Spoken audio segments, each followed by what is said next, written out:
Good evening and welcome to the Sumter School District Board of Trustees Policy Committee meeting. It is Monday, October 18, 2021. Please join me for a meditative thought followed by the Pledge of Allegiance.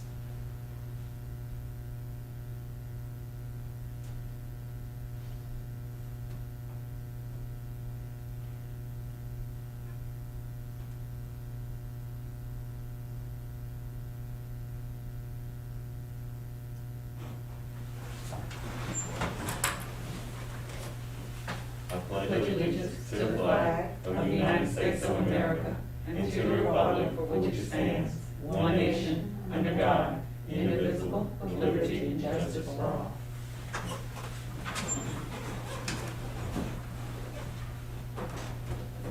This meeting is held in accordance with the Freedom of Information Act. The news media has been notified and a copy of the agenda has been made available to the public. This meeting is open to the public, but with limited first-come, first-served seating due to COVID-19. All persons wishing to attend the meeting by virtual means may do so via YouTube, Sumter School District Board Meeting, and Sumter School District Facebook page. Mission. The mission of Sumter School District is to equip students to be responsible, successful, and productive citizens in a global society. Vision. Sumter School District develops and cultivates competitive students who embrace diversity, act responsibly, and contribute positively to society. Your committee members are Brian Austin, Chairman of the Policy Committee, Dr. Darrell F. McGaney, Ms. Cheryl Ray, and Dr. Gloria R. Lee. Our superintendent is joining us, Dr. Penelope E. Martin Knox, and our administrative manager, Ms. Amy Hanson. Again, welcome to the policy meeting.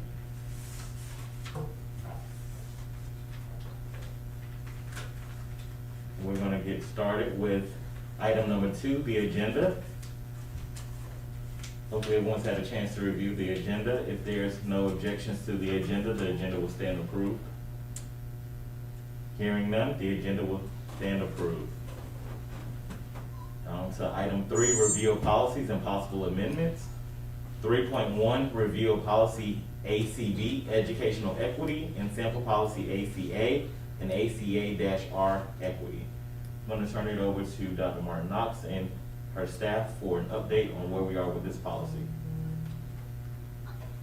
Thank you. Good evening, Trustee Chairman Alston, members of the Sumter School District Policy Committee. At this time, I would like to yield to Dr. Lamont Moore, who will provide us with updates regarding policy ACB, the educational equity policy. Good evening, Dr. Moore.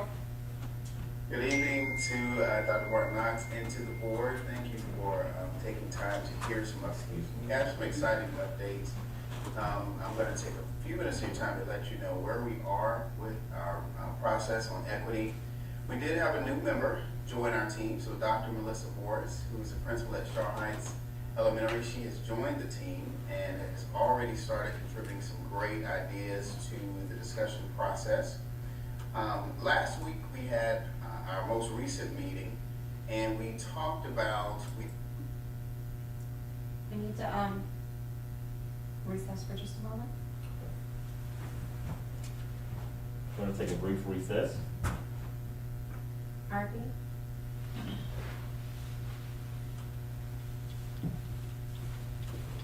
Can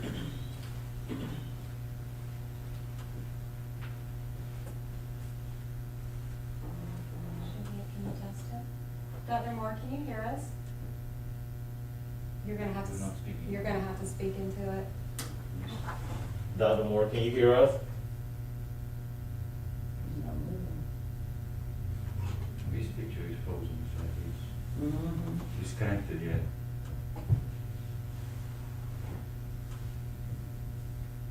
You wanna ask Shelley if she can hear us? Ms. Galloway, can you hear us? They need to speak that, so we can hear them. Shelley did. Shelley can hear us, yes. But we need to hear them. She spoke. We couldn't hear. Tell Shelley to speak in it. Right. Ms. Galloway, can you speak again? She's frozen. Yeah, she's breaking, but everyone's frozen. See, all this is kind of paused.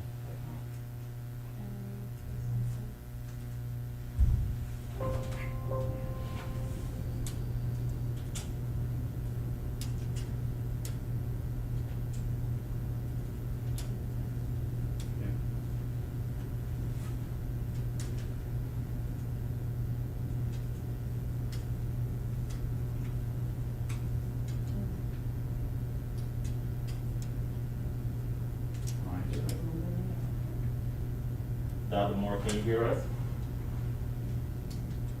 No, he's not Can you speaking. hear me? We can't hear. He's told we can't hear you. Which one is that, the Zoom? I mean, this one? But this one I don't connect with. This one. So this is the one that's connected, just make sure all that stuff is connected. This should be song. Okay. You never do. You wanna, this one has different volume settings for receiving the signal. This one. So if you have sound, this one, let's just go this way, real quick to the sound, that's it.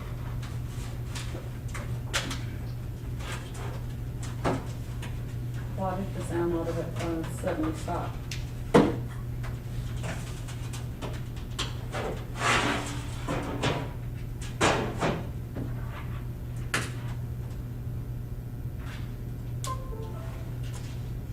No, That goes into that. That goes into that. It goes here, into this. What that one? no, you want the sound from the Zoom. This is the microphones, basically. This is the sound. You do it.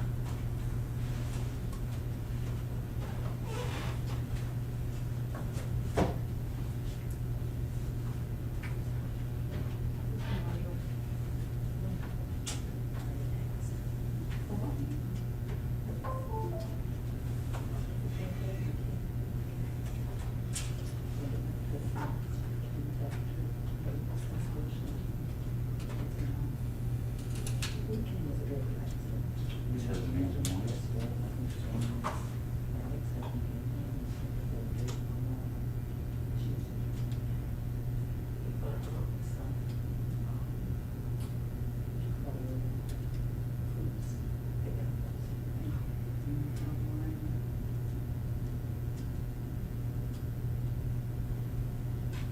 Can we try someone to speak from the Zoom?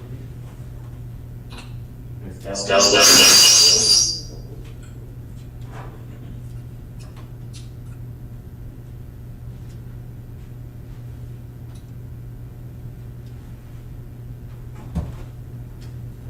Ms. Galloway or Dr. Moore, can you speak? So, Yes, sir. okay. Can you guys hear us? Yes. Yes. Okay. All right. We're sorry about that. We can't, because I'm not sure how much you guys heard me initially, but we are excited, the equity team, about the work that we're taking on. It's kind of evolved into something a little bigger than we initially started. We did add a new member, so Dr. Melissa Morris, who's principal at Shaw Heights. She has now joined our equity team, and she's already been providing us some great ideas as we continue our discussions about equity in our school district. So right now, just to give you guys a quick timeline of where we are, because we have been meeting with a couple companies just to get an idea of how much this could, the expense piece of it, and how much commitment we'll get from the company and how far we want to do the work. Because of the price point, we think it's best to do start the procurement process. And of course, that involves announcing a bid to other companies who may be able to provide the same level of service at a competitive price. Once that bid is announced, we will begin entertaining proposals from different companies who can provide us the service. We will form a committee to review these proposals, and of course, all of during this time will be in communication with the board and with Dr. Martin Knott and the executive team as we make decisions on a vendor. Once that contract with the vendor is put in place, we're looking at December or January, it will be the time that we would actually start administering this district equity audit. And then, of course, within the spring of this coming year, we will be analyzing this information alongside the vendor and reporting results to the stakeholders. And of course, the big part of this is devising the district equity plan that we will be working with the vendor on as far as supporting and getting the work done. And so we're excited about this. but it's a new process for us, and we are looking forward to getting started. So right now, we're looking at the requirements for the procurement process, and we're also entertaining other options that can be cost effective for the school district. So I'll pause there just to entertain any questions that you guys may have regarding this work. Any questions from the committee? Hearing none, proceed. All right, that concludes the information that I have, and thank you guys for your time. Thank you, Dr. Moore, for that update of the equity policy and the work that's being done around the equity audit. Next, we're going to move on to item 3.2, review of policy ABA, student district goals and objectives. And Ms. Galloway or Dr. Martin Knox, if you want to give an update.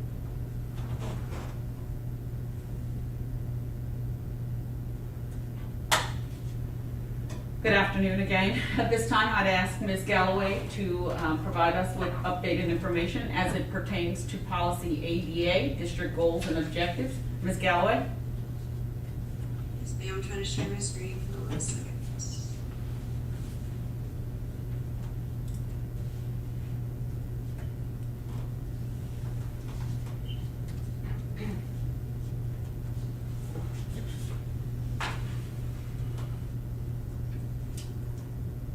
Okay, good evening, Chairman Austin, members of the board, policy committee, and Superintendent Dr. Martin Knox.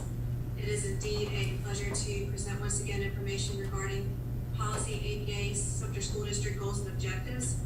Just as a reminder, as far as the timeline is concerned, an extensive amount of work did go into presenting the idea of the mission and vision, starting with the Teacher Advisory Council in December of 2019. They conducted a very extensive vision and mission overview and vision statement development activity. This work extended in February to our school district administrators, and then we pushed out a vision statement survey to the community and also all of our employees. Then that work resumed in October 2020 with our Teacher Advisory Council to develop the mission statement that goes along with the vision. And then also we pushed that out again to our employees and community as well. Beginning in August of 2021, we presented the mission and vision to our board policy committee, the board of trustees, board policy subcommittee, and now we're back again to the board policy committee. Just as a reminder about the mission and the vision, a vision is our school district's goal, and that's where you hope to see it in the future. And the mission provides an overview of the steps planned to achieve that future.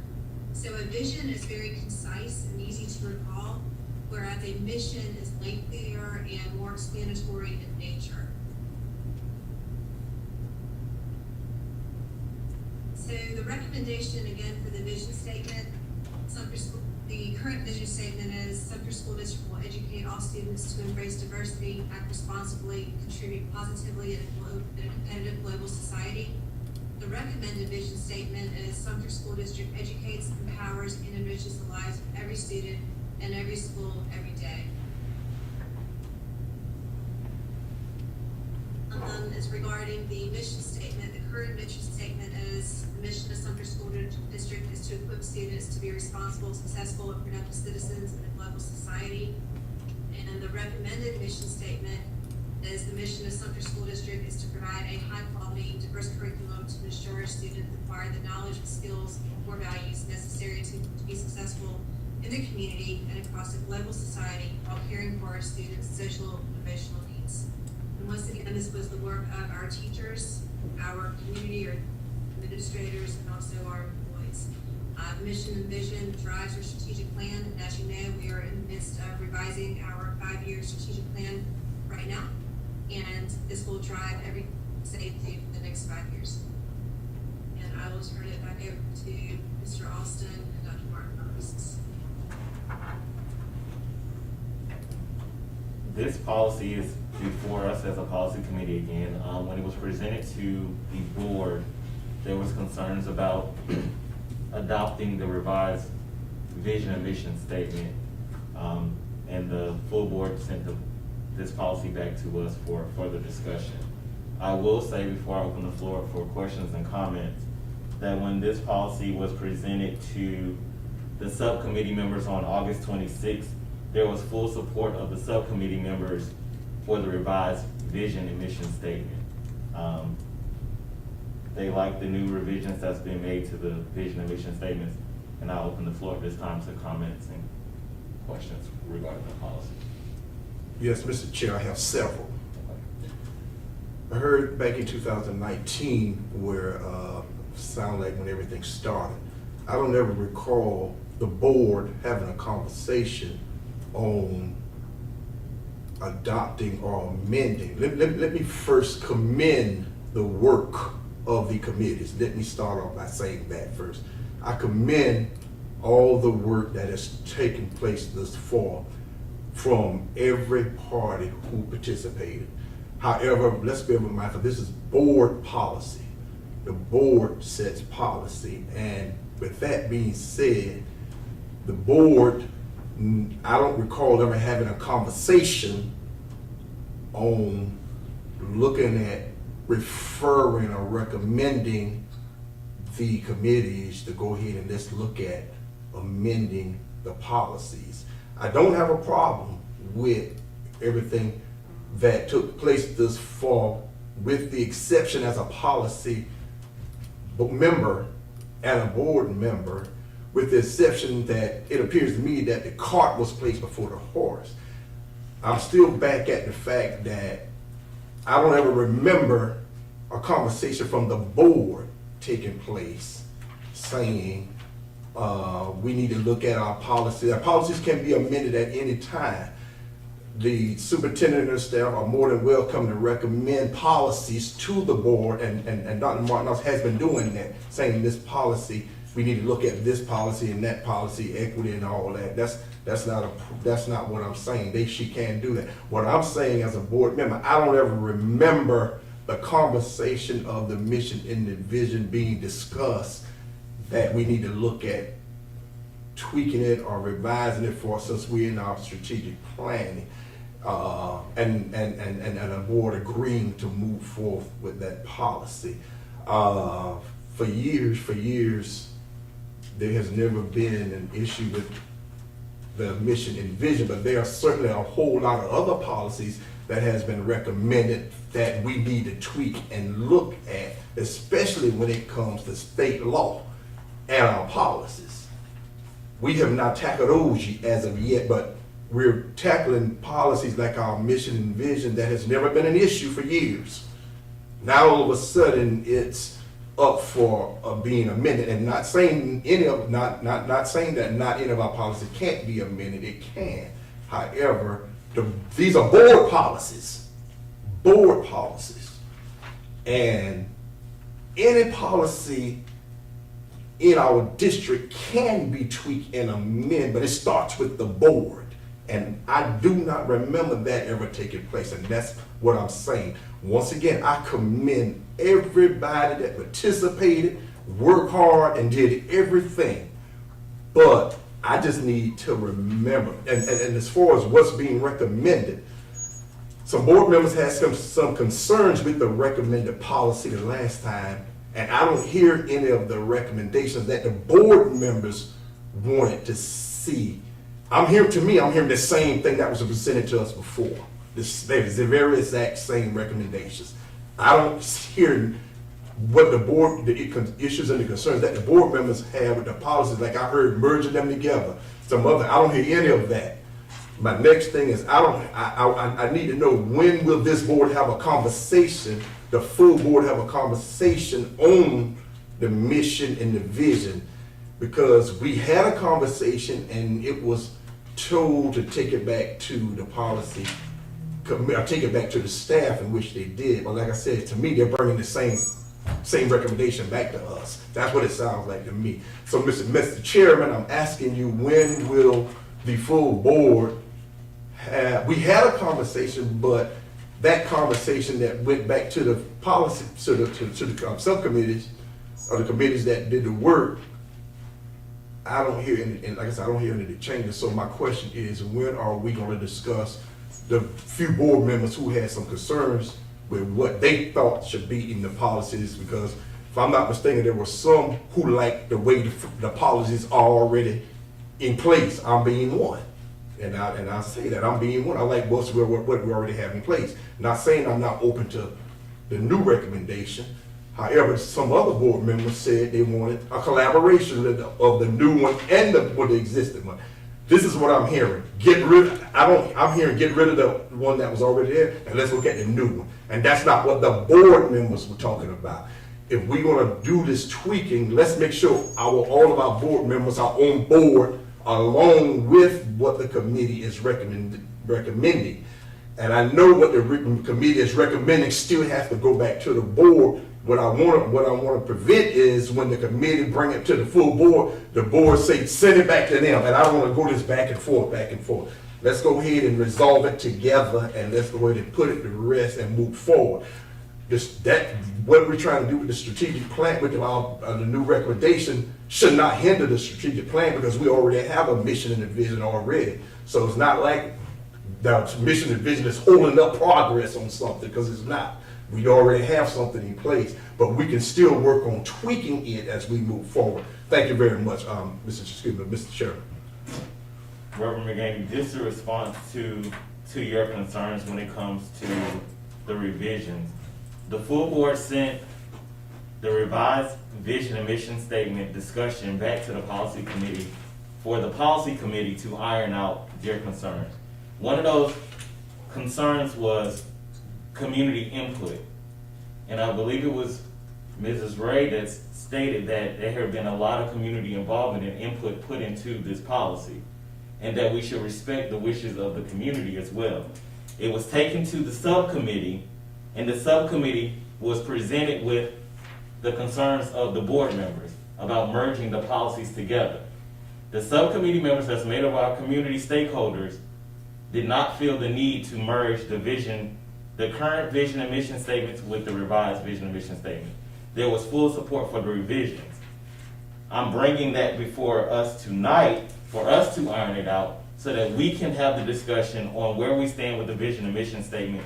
Are we going to consider the input of the subcommittee members of this committee, or are we going to stick with the concerns of the few board members that had an issue with the vision and mission statement? The strategic plan is a 5-year plan that's updated and presented to the State Department. The work did not begin with the board, but the work is taking place in collaboration with the board. Before I was policy chair, we were at the coming up to the end of our 5 years of that strategic plan. The administration took the lead when it came to getting ahead of the ball when it comes to updating our strategic plan. They came to us with recommendations based on community feedback from our stakeholders, whether it be our employees, our parents, our students, and even board members submitted their response in regards to where they stood on the vision and mission statement. The recommendations that Ms. Galloway presented at the previous meetings and including tonight is the voices of the board, the community, our employees, our students, and our staff. I concur with you. Everything you just said, I'm with you. You're absolutely correct. I don't remember the board at the genesis of all this recommending and saying that the mission and the vision need to be looked at and passed it on, because these are board policies. That's what I'm saying to you. And I agree with you. That. What it's I'm saying, not an issue of, and that's what's being presented to us. We have the authority as members of the board to say, we're going to go with the revised vision and mission statement, or we're going to continue with the current vision and mission statement. And that's why it's come back to the policy committee tonight, right, for us to make that decision and send back a recommendation to the full board. Right, I understand we have the authority, and I commend everything that has been done thus far. I truly commend that. However, where I'm confused at is, I don't know what's the rest of the concerns of the committee. Where are we on the rest of the board? The board is the final approving authority. When it's the final authority approving it, we need to approve what everybody did already, along with the concerns. We did have all that ironed out. I'm not saying, just like you're saying to me, we needed to take their recommendation of It's the up to board. us tonight to make that decision. What are we gonna take back to the full board? Are we gonna take back the revised vision and mission statement, or are we gonna say that we're going back with the current vision and mission statement? And that's why it came back it's been presented to the full board.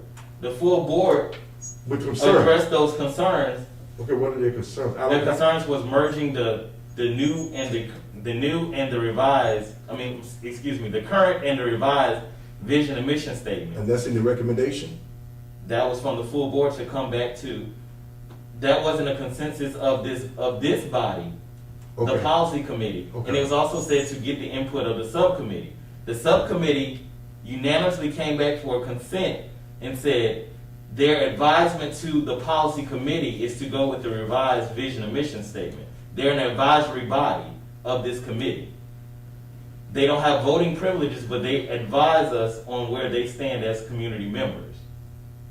And we're supporting we're supporting everything. It's up to us. I can't say we're supporting because I haven't got consensus of this body to say we're supporting what the subcommittee said. It's up to us now for discussion. And I've only heard from you as far as your concern, so I'm gonna open the floor to Dr. Lee Thank and you. Ms. Ray.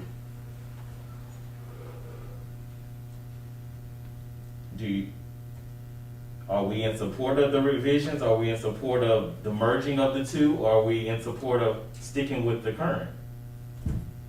That's the question of the evening. Yes, sir. Mr. Chair, see, when you say sticking the current, it's like an ultimatum, and that's not what we're here for. We have to take back a recommendation to the full board. Right. The current is already in place. Correct. So that's a known fact. It's already in place. We're here to discuss their recommendation, Correct. moving forward, the recommendation. Okay, we're not gonna throw their work down the drain, okay? Let's just be real about it. We already have something in place. We need to discuss the recommendation. Is the recommendation suitable for us to move forward with without any concerns? Everybody is satisfied with it or not? That's where we are, right? I do have some concerns, but I'll yield to my colleagues and the full board. Thank you, sir. Dr. Lee. After looking at what the revised has been, I mean, it can be updated to where it's at now. I'm satisfied with the way they have revised it. After looking at what we've had in the past, and we all know that change is gonna come. And so I don't see any problems with what they have done and the work that they put into it. Again, I commend them for all the hard work and what they've done. And I think that we should move forward with the new changes. That's right. As I think I said previously that I felt like it had gone through enough process with the various groups and I do know it's very difficult to come to a consensus on a vision statement, a mission statement. But I do acknowledge, and I wasn't on the board 5 years ago with the strategic plan, but I don't know if this has always been the process or if it's different. And that might be Dr. McGaney's concerns, that the board is responsible for setting the vision and the mission for the district. But from, my educational experience, we always worked on that as a committee and that sort of thing, and then the board approved it. I don't know if the board has ever worked on it that way, and this is different. I don't know if that's the concern, but I feel like it did go through a process, and as I said, I think I remembered they did ask for input because it came out, a version of it and we had an opportunity to do that. So I'm fine with the new mission and the new vision, but like I said, I don't know if that's something that's causing the concern that this maybe was done a little differently. I don't know because I wasn't involved before. May I respond to her? And can I ask you a question before you respond? I can answer the question, and let me clarify everything. Okay, go ahead. The board has done that in the past, and then if there was some issues the board would involve, the board would yield to superintendent to go ahead and get her staff to go ahead and look at what they would think, whatever the issue that the board has, and then they will bring it back, then things will be ironed out. The board has always done that, did their own policies. They had always done that. Committees did provide input, but what I'm saying is, I never did. The way the process went this time, it was completely different. When it came before us, I was shocked that we were working on the mission and the vision. But in the past, the board members did it.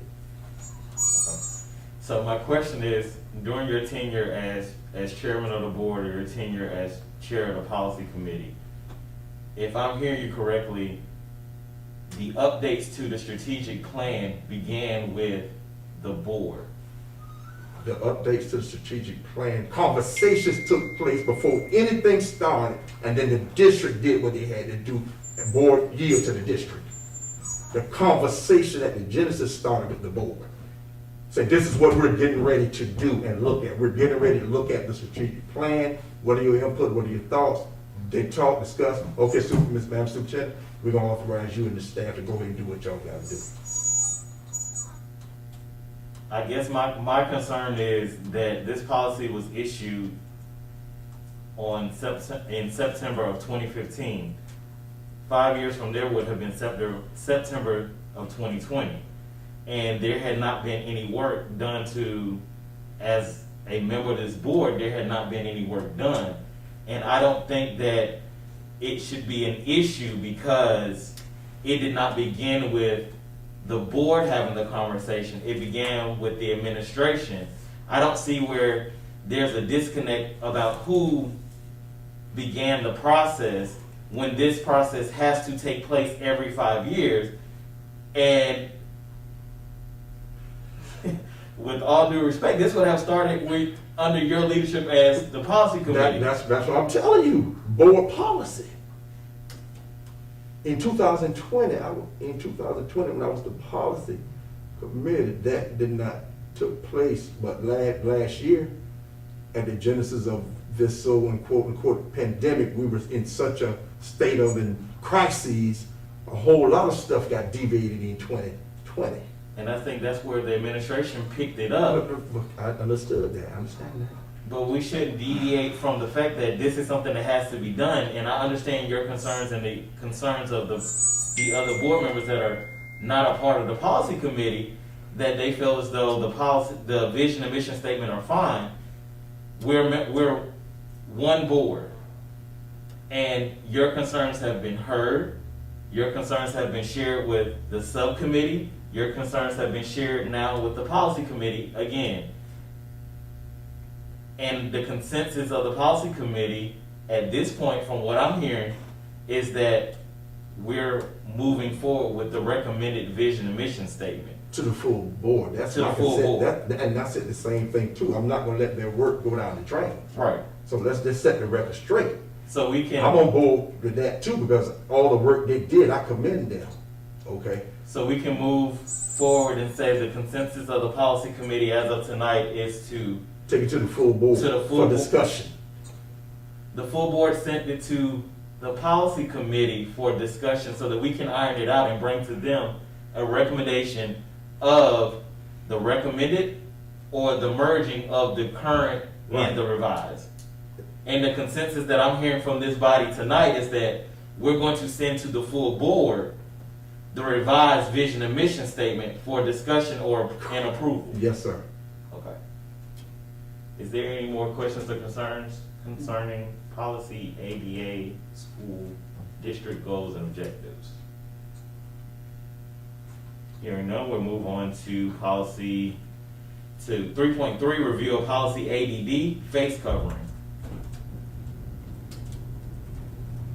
And this policy is up for discussion because on Monday, October 4th, the Sumter School District began requiring students and employees and visitors to wear face masks in our school buildings. As a precautionary measures, the visitors will be limited in our schools.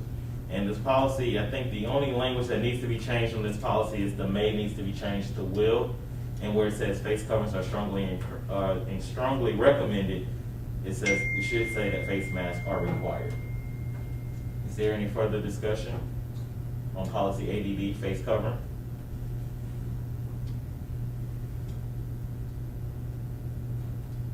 We're down to 3.4, review of IHAC, social studies education. I'm going to turn this over to Dr. Martin Knox and her administrative staff. Thank you again. At this time, for review of IHAC, the social studies education policy, I will yield at this time to Dr. Jada McLeod. Dr. McLeod? Thank you. Good evening. Good evening, Chairman of the Policy Committee, Alston, the Policy Committee, and Superintendent Martin Knox.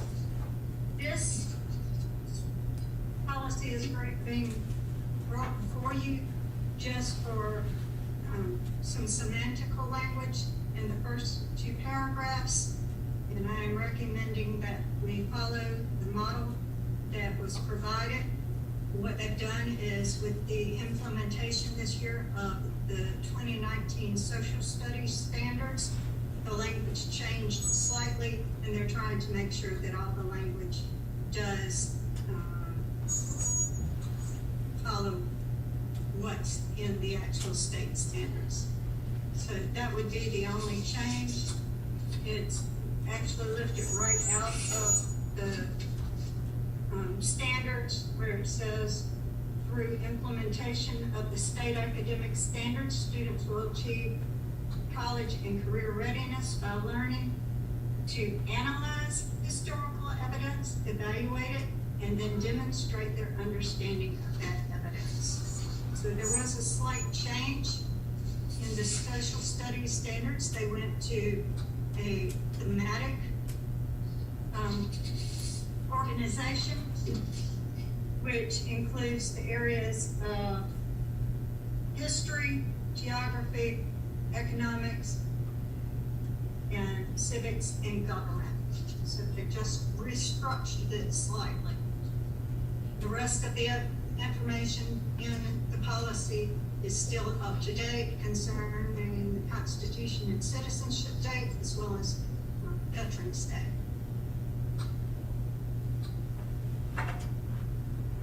Is there any questions or concerns for Dr. McLeod concerning this policy?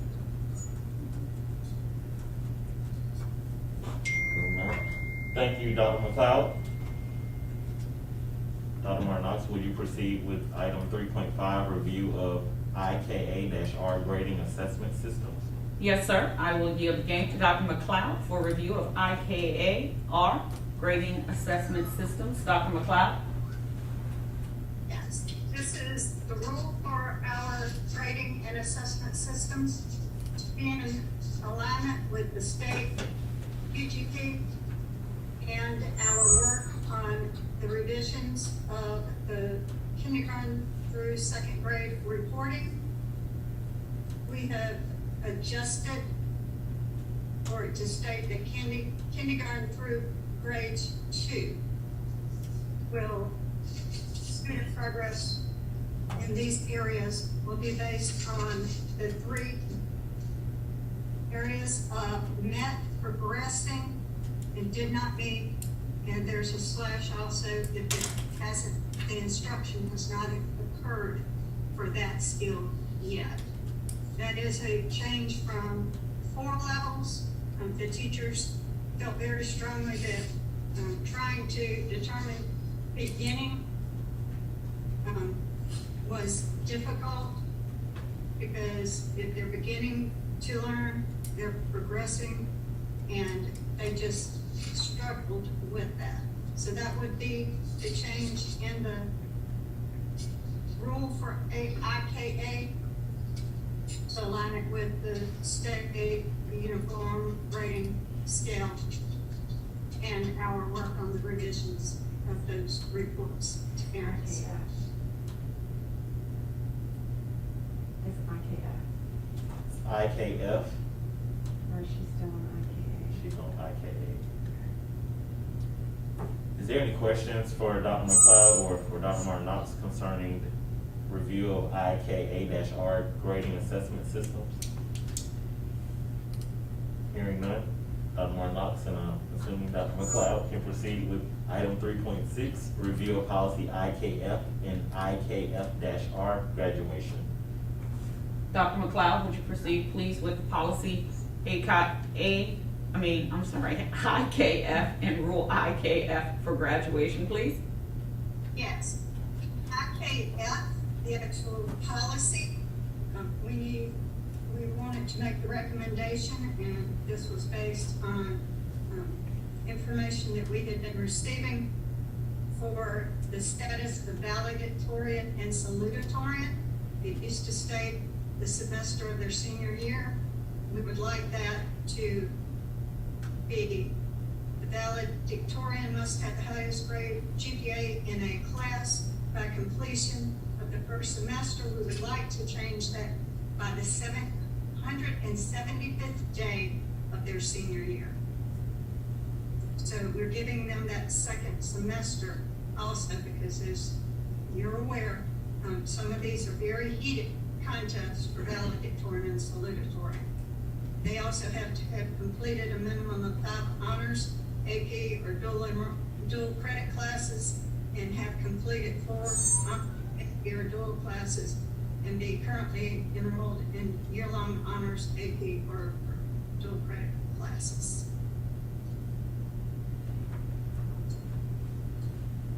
Is there any questions or concerns regarding the review of policy IKF and IKF-R graduation?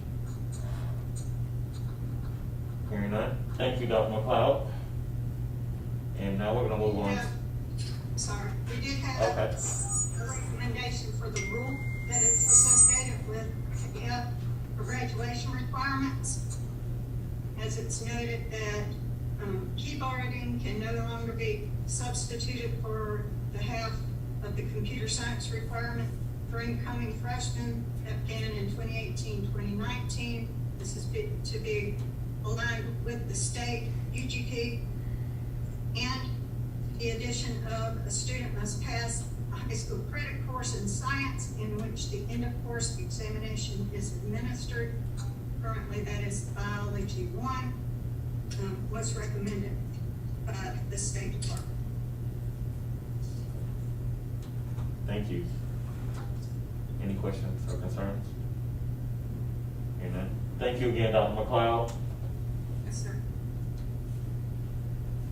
Down to item 3.7, review of policy KLGA, school resource officers. Turn it over to Dr. Martin Knox and her administration.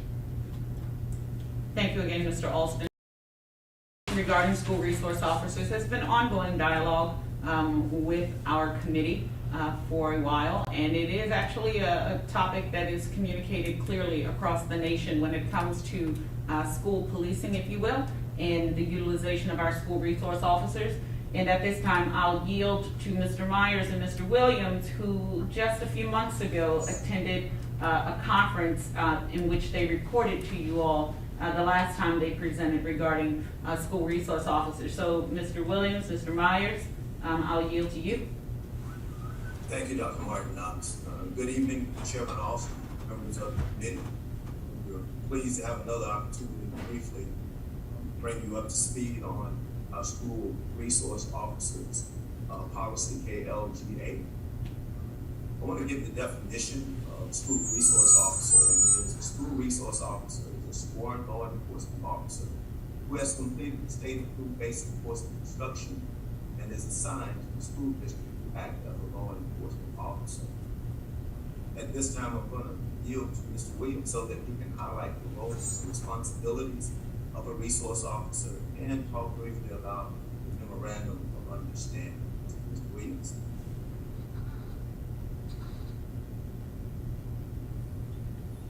Thank you, Mr. Myers.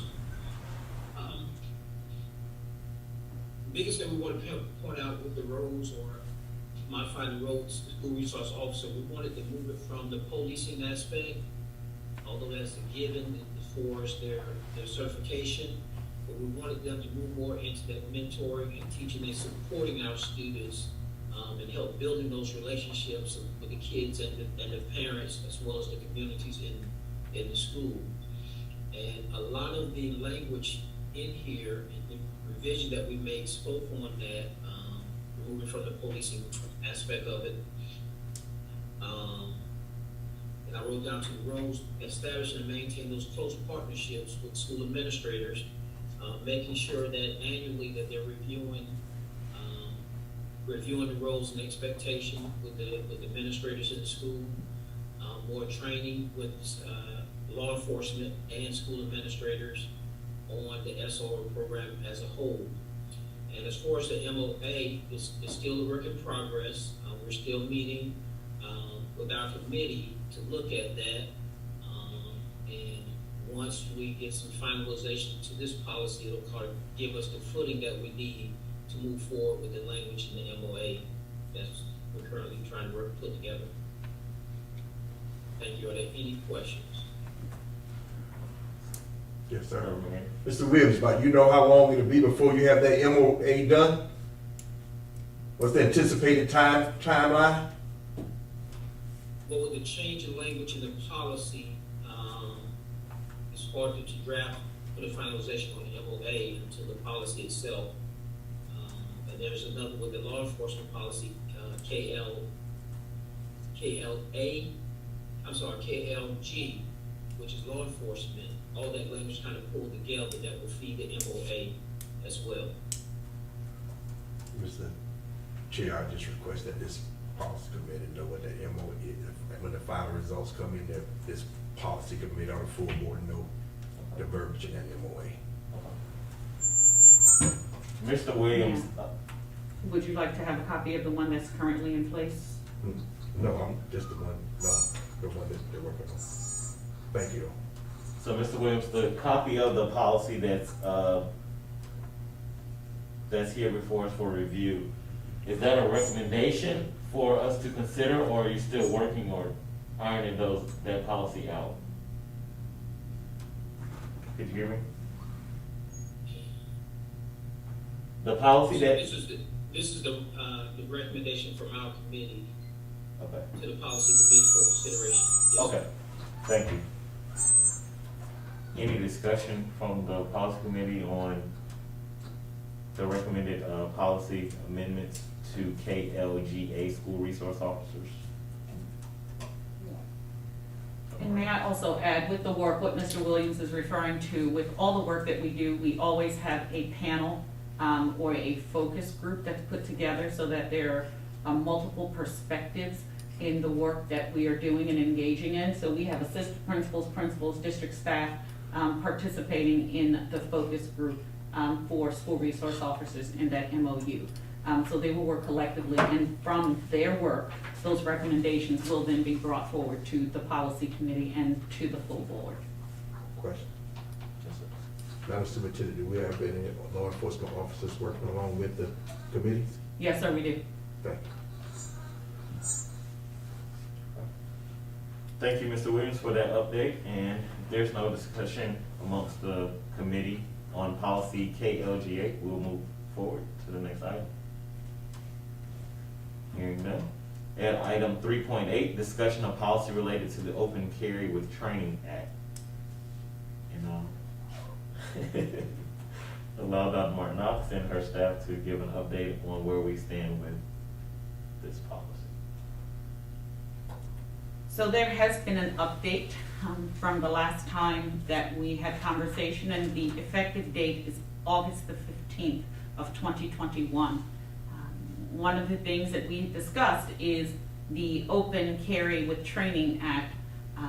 On school property, in the event there is an external agency who is utilizing the premises for an event.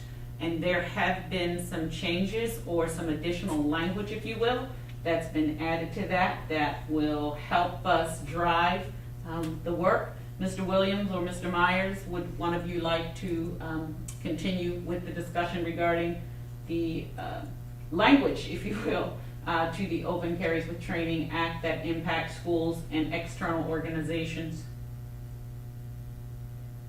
Thank you, Dr. Marks, I will. Under the federal, one of the biggest things under the Federal Gun-Free School Zone Act, church activities, when churches are leasing school buildings or school property, at that point, then the open concealed weapon does not apply, does apply. They can't carry, as long as there aren't any, curricular stuff or extracurricular school stuff going on at the time. So, I guess in plain terms, if they're renting Crestwood Auditorium, anyway in that auditorium, they can carry their weapons and not be in violation with the Safe School, the Federal Gun-Free School Zone Act, based on the new language of the new, training law as it stands. And that's despite if we have the signage up on the buildings or not. And so I will just read the language specifically as it was provided to us. Under the new law, a person who holds a valid concealed weapon permit is allowed to lawfully carry a firearm onto the premises of an elementary or secondary school during services or official activities of a church that is leasing the premises or the areas within the school. I know that we had this conversation about how do we ensure that those who are using the facilities are not violating the law in terms of bringing weapons onto the premises, but with this new guidance or updated guidance, church services are not a part of that. Just as long as Mr. Williams said there's no curricular activities occurring or the presence of students during the school hours or during a normal school day. So I just wanted to make sure that you all had that language. I go to Ms. Wright first. You're the chairman. Ms. Wright? I just wondered how many buildings do we have that are being used by churches at this point? I believe 2. Mr. Myers, how many churches do we have that are using our facilities at this time? Currently, there's one right now, and there's another that's, that has applied. And Dr. Martin, if I may add, the school, we do have the right to request from the church the members who are carrying the concealable weapons. Ms. Wright, does that answer your question? Yes, that's, Reverend McGee. thank you. Mr. Superintendent, how does this open carry with training impact our teachers and staff? How will it impact them as far as this open carry? Because the law says that weapons should not be on the property during the midst of instructional or during the workday or the hour. The only exclusion to this is the church. Okay. And when the church is using the facilities outside of the operations of a school. So it still applies. There is to be no weapons on school. Okay. The only person who can give authorization or authority for someone to carry a weapon on any school property is the superintendent. And thank you. I'm aware of that. I just wanted to make sure from my knowledge. And I get that, and I'm sure if there are any exceptions, you would let us know. Yes, sir, I will let you know, and I think it's a very important question that you posed, and it's very relevant, as that too is a topic around the nation in terms of our schools, whether to carry or not carry. But no, sir, it does not allow staff, period, to carry. Thank you so much. I do have concerns with this. I understand that we can request from those that are leasing our properties, a list of those that are carrying. My concern is, are we gonna get a list? Do they even know who's carrying? And my concern is, as a governing body, we set policy. And if we as a policy committee or we as a board stipulate that we do not want weapons on our campus, whether during instruction or not during instruction, that we have the authority to say that and dictate whether or not someone can openly carry a gun on our property. And has there been any consideration for that, or is that something that we're comfortable with allowing those that are leasing our property to carry? My only concern is that, someone could lose their firearm on our facility and it's not discovered until instruction begins on Monday morning. Has the one church that we do have, did they request to carry a weapon or bring weapons, or have they had members to suggest to bring weapons on the premises? Mr. Myers has met with the officials from the churches, and this was not something that was discussed, nor was it brought up, but we will make sure that that takes place. And we will also probably need to go back, and we've had this conversation, to go back and look at our facilities use form to make sure that the language is included in there. So for anyone who utilizes our facilities, they would become aware or familiar with the guidelines and the laws. Thank you. I did have a question, Mr. Chair. I'm just concerned if the open carry law, and there has been much conversation in the past when it comes to staff and some of them, how strong they feel that they should be able to protect themselves and others. However, I agree with you, when it comes with the weapon in the schools and with our kids. So that's going to be a great area. That's going to be a serious conversation we're going to have, because I'm leaning to where we have our kids we have to protect, but then we know what's been happening all over the world. So we need to really focus on exactly what we're going to do. If it's going to be no, then it's no across the board, top to the bottom. Contract, showing clause, whatever. We just have to have a conversation on that. Any further discussion on this, or is it something that we can carry back to the full board for further discussion? Yeah, I agree. Thank you, Mr. Myers, for your update, and thank you, Dr. Martin, as well. And Mr. Williams, I'm sorry. Hearing no other questions or concerns regarding policy reviews or possible amendments, we're down to item 4, steps moving forward. So, policies, 4.1, policies for further discussion by the policy committee. We will continue to have discussion regarding policy ACB, educational equity. We will also have further discussion regarding the policy related to the Open Carry with Training Act. Down to 4.2, recommendations to the Board of Trustees will include consensus of the committee in support of the revised vision and mission statement, policy KLGA, school resource officers, policy IHAC, social studies education, policy IKAC-R, grading assessment systems, IKAC-R. I'd say that one more time. Policy IKAC-R. No, not IKAC. It's IKA-R. Yes. Okay. And then policy IKF-R, graduation, and policy IKF, graduation, are the recommendations to the full board. Did you also say ADD, Mr. Olson? No, not yet. And policy ABB with the amendments from may to will and required. Those are all for first reading?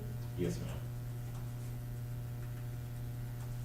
Is there any additions or concerns about those that are for further discussion or the recommendations to the full Board of Trustees? Okay. Hearing none, we're down to item 5, consent agenda. Everyone's had a chance to review the minutes from our previous meeting. If there's no objections, the minutes will stand approved. Okay. No objections, those minutes will stand approved. We're down to item 6, closing of the meeting. Thank you again to our policy committee members, Dr. Martin Knox and her staff, for all the hard work and your diligence in making sure that the policies and governance of this district are up to date, and that we as a committee are doing our due diligence on behalf of our stakeholders. So thank you once again for your hard work and dedication to Sumter School District. Hearing no other discussion or business for tonight, this meeting will stand adjourned at 7:00 p.m.